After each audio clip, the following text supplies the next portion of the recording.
Welcome to Season 4 of the Knack for Business podcast. Question for the audience. How can you align your natural talents and financial behaviors so your business grows without the stress of holding you back? That's exactly what you will be talking about in this episode.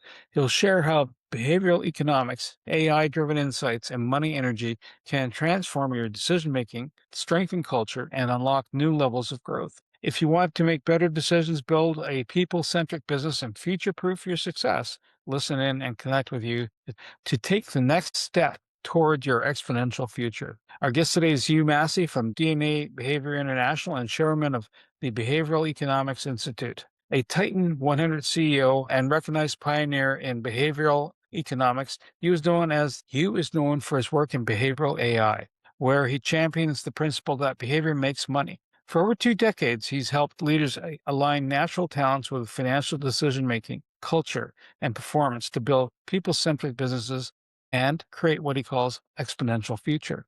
Through DNA Behavior's AI-driven B-side tech platform, Hugh's moonshot goal is to positively impact the decision-making relationships of over 1 billion people annually by 2030.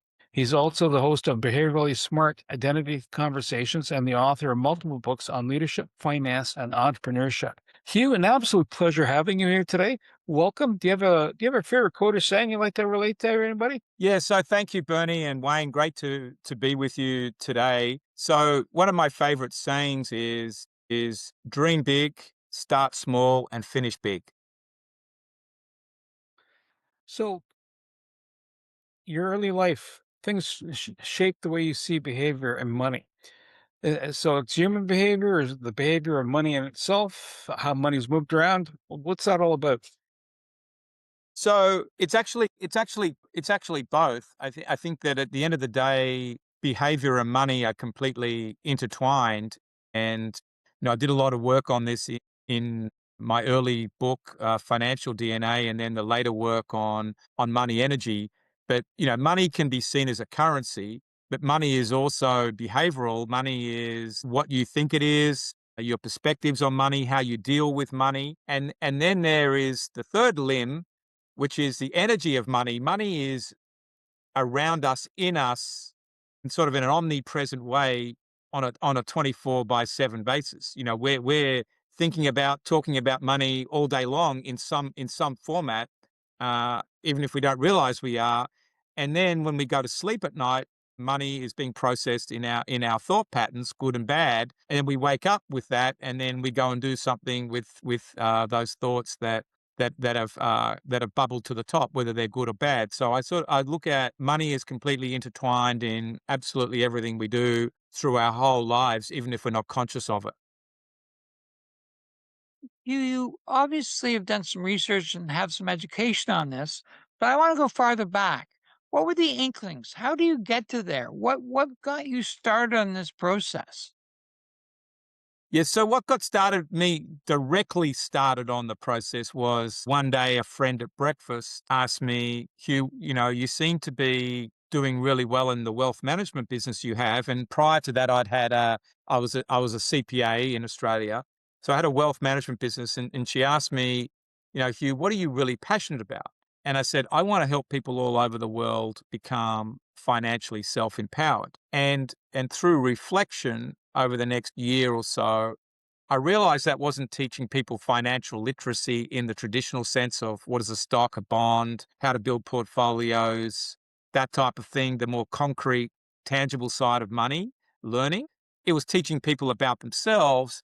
And I had this, awakening that everybody's got a financial personality. And what I had been observing with clients is that when they're under pressure, I would see a different set of behaviors show up. And as opposed to seeing certain other behaviors in a more social setting or even just in an ordinary meeting in an office, I sort of saw more of the learned behaviors, how someone shows up with their education and maybe experiences. But underneath that, we've all got this natural hardwired behavior. And that's what I was shown when I had a meeting with a psychologist. And she said, what you're really talking about is people's natural instinctive behavior. That's what takes over when they're under pressure. So I said, well, I want to know that. And I also was able to connect the dots to the other important piece to all of this is not only understand someone's financial personality and their talents, who they are, how to communicate with them, but I'd always had a goal when I set up the wealth management business of providing personalized experiences that were unique to every person.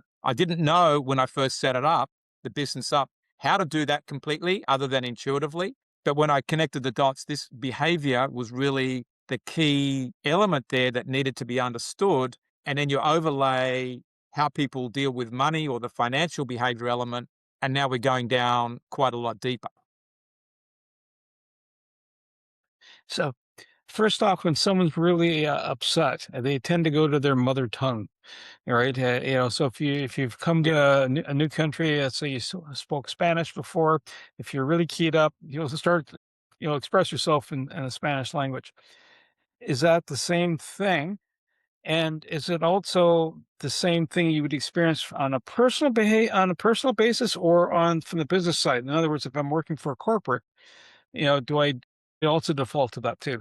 Yeah, it basically, Bernie, is what you're talking about, that you revert to, as you said, your mother tongue, or you just revert to your natural ingrained behaviors that were shaped there from very early in life. And they are really, as far as the brain is concerned, the neural pathways that are built in the brain. You think of it as, in American language, it would be how the Rocky Mountains are shaped in in your head, and the flow of the Mississippi River. That's pretty hard to change. That's deep down. And that's what, at the end of the day, you respond to. And this will show up equally in personal situations and in business situations, financial situations, wherever you're in life. So understanding what that is for you is really important. And I think that's the foundation for helping people grow. On one side, to maximize their potential, but also on the other side, to minimize the struggles and potential weaknesses that come from it, from not managing it and being aware. So I can honestly say this is at a whole higher level than anything I've seen. I've taken a lot of courses. So there's training, there's belief setting, there's mindsets, and now you're telling me about DNA? Fill in those blanks for me. So putting it in the other order, to develop as a leader, become a highly emotional, intelligent leader to maximize your potential, or whether it's just as a human out there contributing in the world in some way. The starting point is understanding who you are, and who you are, or the core of who you are, is formed from pretty early in life. A lot of it, 85% or so, by the time you're 3 years old. And that is your genetics that come at conception, plus the early life experiences that you have from conception, which is probably 80% of that formation up to the age of 3, because at 3, a lot of the neural pathways in the brain are formed. And so if you understand that, then you can implement training, coaching that's tailor-made to you. You can build decision-making frameworks that's tailor-made to you. You can figure out why you connect with certain people and not others, what your values are. All starts coming from that. But that's not the only thing you've got to learn. It's still got to, let's not underestimate that life experiences that happen from 3 years old onwards, going to school, getting your first checking account, maybe something happens in the family home, you have a good experience with something. Every event and every decision you make in some way is shaping you. But the more hardwired parts coming from whatever happens between conception and 3 years old. So, nature and nurture, are they both telling you? Because if you do biology, right, genetically you can be predisposed to certain types of behaviors. Yeah. They may not be coming up unless, of course, either extreme stress or opportunity strikes. Pro and con, right? You see that, you hear that about addiction sometimes. You might have a predisposition that way. Is it the same with handling numbers and then understanding that numbers ebb and flow, almost like understanding life in general, cold, hot, so forth?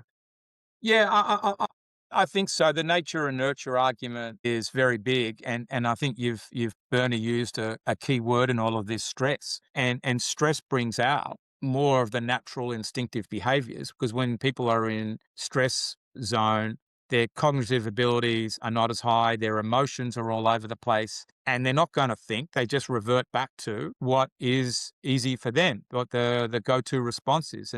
And so that's important. And stress also gets caused, though, from people living out of alignment with who they are for a long periods of time, not working in the right roles, not in the right place in the community, not in the right relationships, things not flowing well for them. That all causes stress. So that's a multifaceted discussion, in its own right. So I feel like there was some dots that I missed. I understand training. I understand DNA. I understand even. I'd love to know more about how that works. And then you brought in artificial intelligence. Now I can truly say I'm genuinely lost. Fill me in. Okay, so let's take it that the starting point is understanding your DNA, but also the learned behaviors or the life experiences that come thereafter. So understanding that package that leads into becoming more conscious as a human being. You can be trained.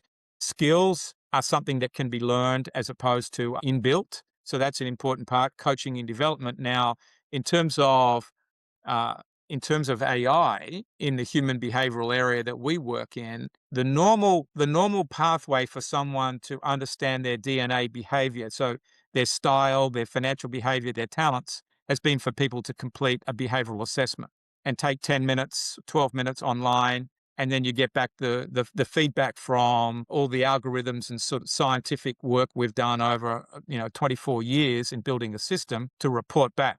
Now with AI, and normally that's then needed a facilitator to explain it to you. Now with AI, we can actually undertake what's called a digital scan of a person. Like I could go into our system and do it for you two and provide you that reporting and feedback. So we know from algorithms how you are likely to respond to the questionnaire without you having to complete it. And so we can go to public data sources. And that's one level of the AI that we've built. So that's now enabling us to work with people on a mass scale basis, far more than a one-on-one basis. The second part to the AI is that we're able to build systems inside our technology, guidance inside our technology to actually facilitate the profile feedback for you rather than having to have a facilitator. And then there's, like a large language model sitting there that can answer any questions that you might want to ask. I could say, I want to meet with Max tomorrow, and Max's style is X, and these are the attributes. It's going to prepare for me a tailor-made meeting plan. That's what AI can do in the field that I'm in. You actually answered the question I need to now ask. What is the field you're in, Hugh? Without being facetious, I'm not. So I'm in the field of behavioral science. In particular, there's a specialty there, if you want to call it a sub area of behavioral science known as behavioral economics. And behavioral economics is about the psychology of money. And it's recognizing that in the initial level, it's recognizing that human beings aren't rational. In a way, we could say that human beings are normal because no human being is rational. So in actual fact, it's normal to have biases. And that's largely what the field of behavioral economics has sought to understand. And then how does that, those insights influence how people make decisions and take action.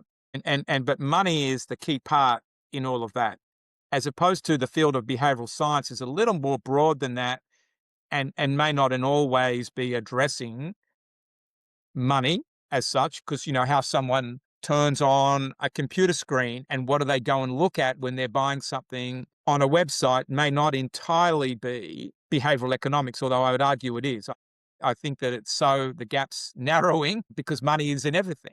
But there's behavioral health, for example, and how do people respond to a healthcare initiative? How do they want to be engaged with? That's another whole area of human behavior. I don't go down that path as much as I do everything. I'm more touching everything that's behavior and money in some way, directly or indirectly. There used to be a book, used to be still there, called Freakonomics. And the idea was certain things happened and there were outcomes. Now, the choices were made, and they're talking about, not repercussions, because that sounds like there's an adverse, but there are things that happen, unexpected results. Does this then take into account, I'm going to make a decision and I have a decision tree and I'm going to use my emotions in there. But does it take into account the overall flow of everything from, from the time the a product is created to the product is back recycled back into the system, whether it's landfill or getting in the green bin? Does it take that all into perspective too, or is it just the person's transactions itself? Yeah. So when we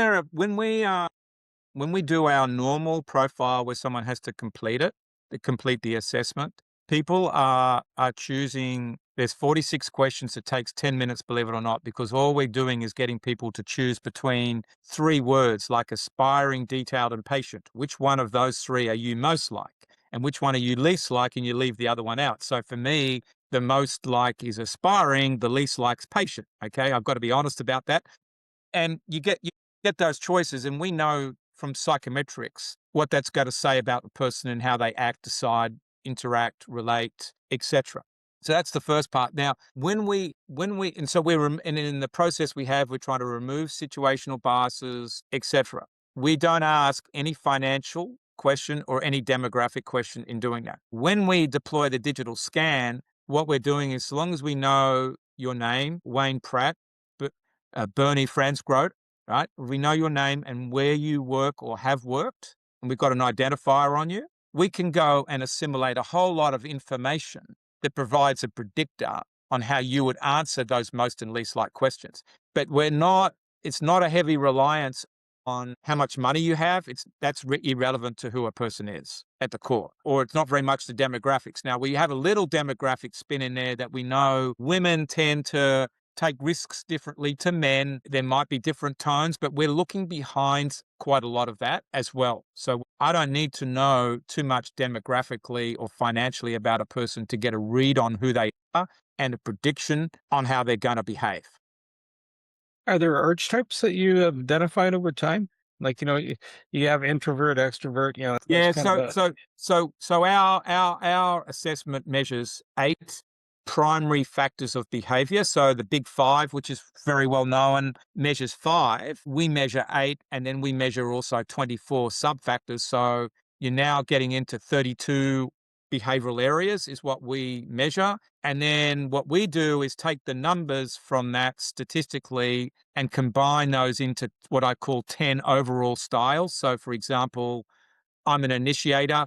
I'm a person that likes to take action, pioneering in terms of goal setting, competitive, take risks, and quite fast paced. That's me and my makeup as an initiator. Most initiators or all initiators will generally operate the same, but not be exactly the same, because no two humans are the same. But that's a way of understanding people. And then my opposite, for example, might be someone that we call a relationship builder, and their life is about building relationships, working in groups, cooperating with others. They don't take a lot of risk, usually fairly friendly teddy bears in that sense. And then, you've got the people that are more the engineer that want to know every detail under the sun, others that are creatives. So you get that mixture. Is money mythos something that we believe may have been true once or was only true for a subset of people and we were told it was everybody? What are the money myths that are still driving us that shouldn't be?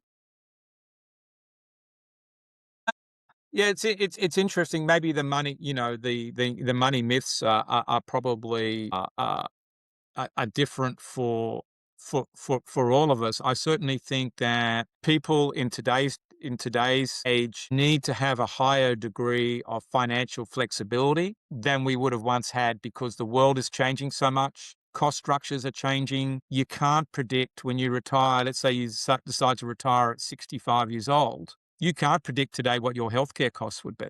So just taking 4% income a year out of a portfolio, that might be a myth. I think another myth is that financial planning, for example, is built heavily on risk profiles and not enough on a person's savings. That to me is a myth. So the propensity to save money is perhaps far more important than risk, because if you haven't saved any money, you've got nothing to invest. So the risk profile becomes academic, or you've got to take so much risk to get to the place that you would to get to the goal or the retirement place that you want to be in. I think that retirement at 65 in today's world is a misnomer because we're all going to live a lot longer. So what do we need to do?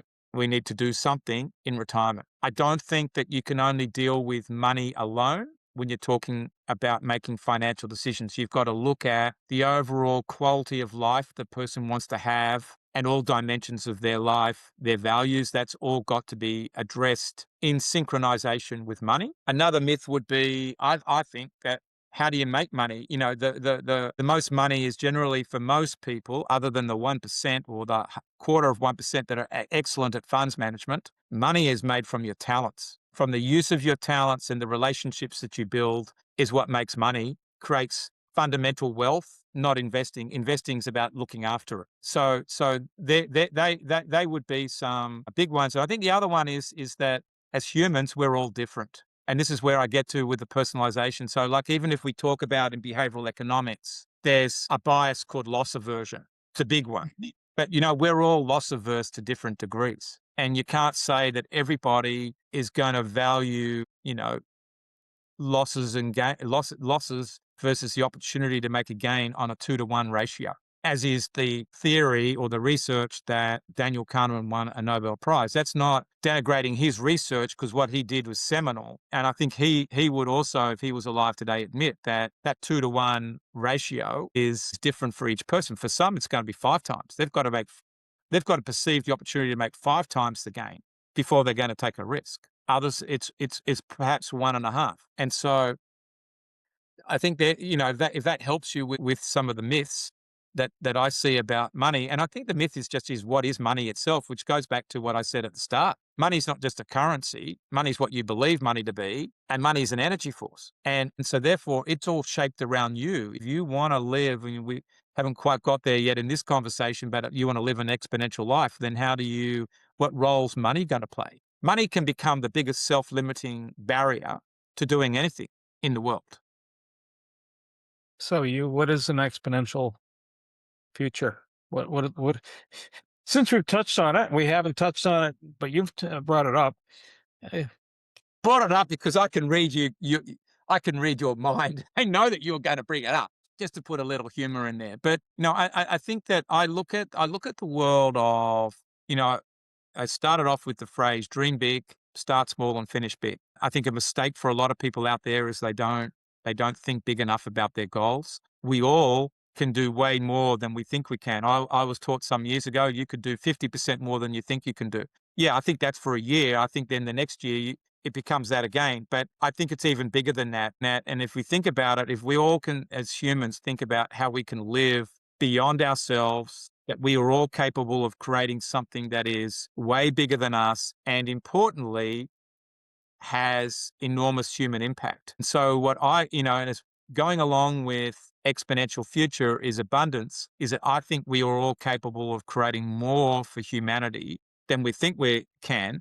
And so in defining goals, I encourage people to think of their goals in terms of their impact on humanity, or social impact as well included in that. That's not saying the money part's irrelevant, but if you get the human impact goal right, how many people can I impact with my business if I get it going in the right direction and give it some time? The financial part will follow. If you want to make $1 billion, you should be thinking about, how do I impact 1 billion people? And I think that's the world we're in. AI allows that to happen. Data allows that to happen. And not just AI, but every technology, I suppose they're all got an AI component in some ways. But if you think like that, and you build the right financial structure behind you, business models, right mindset, right people, you can do that. And so I think that's the part with the exponential future is, if we just think about life as linear, okay, I'm making $1 million today, and then my growth path is, well, how do I double that to 2, and then maybe double it again? That's linear, even though they're good growth numbers. But why can't there be a year in there where you go, say, from 2 million to suddenly to 10 million, because you've got a whole cluster of ingredients right, and suddenly you get the breakthrough moment? That can happen. And that happens to businesses. You know, just look at some of the bigger businesses out there. They didn't grow just like that. They grew big time hockey stick, if not bigger than the hockey stick, in terms of sort of growth trajectory. but it's a mindset I think you got to have if you want to do it. I think as a Canadian, we don't get the credit for that hockey stick they mentioned about in finance. Yeah, probably not. Probably not. Something you did mention, Hugh, that I can cue in on. You mentioned that money is actually just a form of energy. And then there's words like manifestation. And you Yeah. have people like Bob Proctor and Mary Morrissey. And you have books like The Secret. Why is that only understood by 5% of the people? Why is that not breaking through, if you were guessing? And I think, Wayne, luckily that there's other people nowadays talking about some of those concepts. I think that for a lot of people don't take the time in a way to speed up, you've got to slow down. So that's something that's important. You've got to take some time to get in a space where you can become fully conscious of who you are. And I think that you've also got to, this is probably the leap of faith a little bit. You've got to subscribe to that if I can dream it, I can make it happen. Your thoughts are going to be what comes. Now, you may not be able to predict the timing, but we all create our own existence. And I think if you sit there and you wallow in negativity, that's what you're going to create. If you don't want something to work out, that's coming from your mindset. So you engineer it, whether it's subconsciously, for it not to work out. But you can also engineer things and have positive thoughts and expand your mindset that allow more things to come in. You can then get yourself educated. I think that some of The Secret was probably seen as, in some ways, maybe not credible in all of how it was presented, although I think a lot of the ideas are very good. But there's more players out there that these days can take you through more of a guided process to get there, but you have to have that leap of faith that it can happen. And, it's sort of gets to Bruce Lipton's biology of belief. You don't have to be stuck in your own genes. You can turn on the epigenome that lives above the genes and turn on and off what you want to turn off. But for some people, that's not scientific enough. There's not enough proof. But I come from the school of thought that if you want something to happen, you can make it happen. It might take time. It might take building relationships. It's getting your purpose right. It's getting skilled up enough, feeling confident, but you put all those pieces together, it can happen.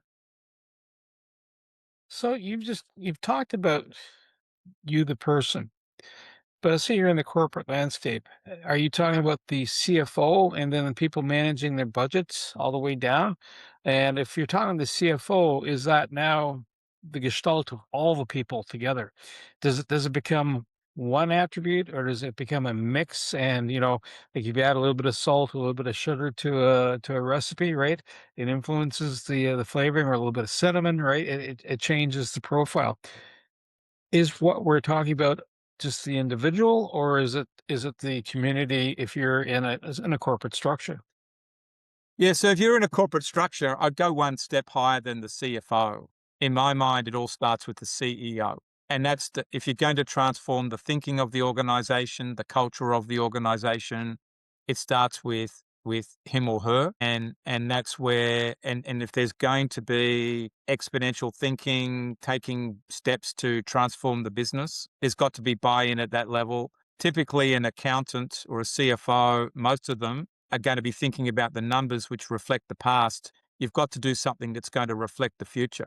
And so there, in fact, may in some organizations, and I would encourage more organizations, if not every organization, having someone that's in innovation, that's not tied to all the past numbers, to help be part of this process, whether it's creating new markets, new products, new ways in which things are done. But there's got to be that kind of can-do mindset coming from the top. You've got to have psychological safety in the organization to allow different thinking to flourish and not just the old ways. So that, there's a lot of pieces to this. So the organization gets shaped from the people, and particularly the leaders that are influencing the decision making in the organization. They're the ones that need to be dealing with this, held account for dealing with this, conversed with, coached, and helped.